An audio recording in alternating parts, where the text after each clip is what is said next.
Breaking news. కేంద్ర విద్యాశాఖ మంత్రి ధర్మేంద్ర ప్రధాన్ రాజీనామా లేఖను ప్రధానమంత్రికి పంపించారు. ఈ లేఖలో కొన్ని విషయాలు ఆయన చెప్తూ జంతర్ మంతర్ దగ్గర 10 రోజుల నుంచి విద్యార్థుల నిరసన ఆయనకి చాలా ఎంతో బాధ కలిగించాయని, దీనికి కారకులు ఎవరైనా సరే బాధ్యత నాది కదా అని చెప్పి ఆయన రాజీనామా లేఖను ప్రధానమంత్రికి అందించానని తెలియజేశారు. ఇలాగే ప్రధానమంత్రి గారికి ఒడిశా ప్రజలకు ఆయన కృతజ్ఞతలు తెలిపారు.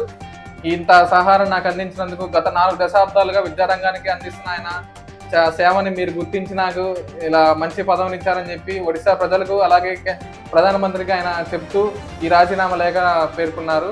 అలానే దేశ విద్యార్థుల మీద నాకు చాలా నమ్మకం ఉందని, వాళ్ళు అనుకున్నది సాధిస్తారని చెప్పారు.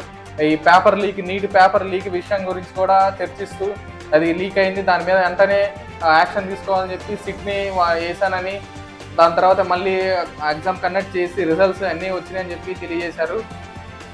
ఇది బ్రేకింగ్ న్యూస్. ఇలాంటి వీడియోస్ కోసం సబ్స్క్రైబ్ చేసుకోండి. బాయ్. జై హింద్.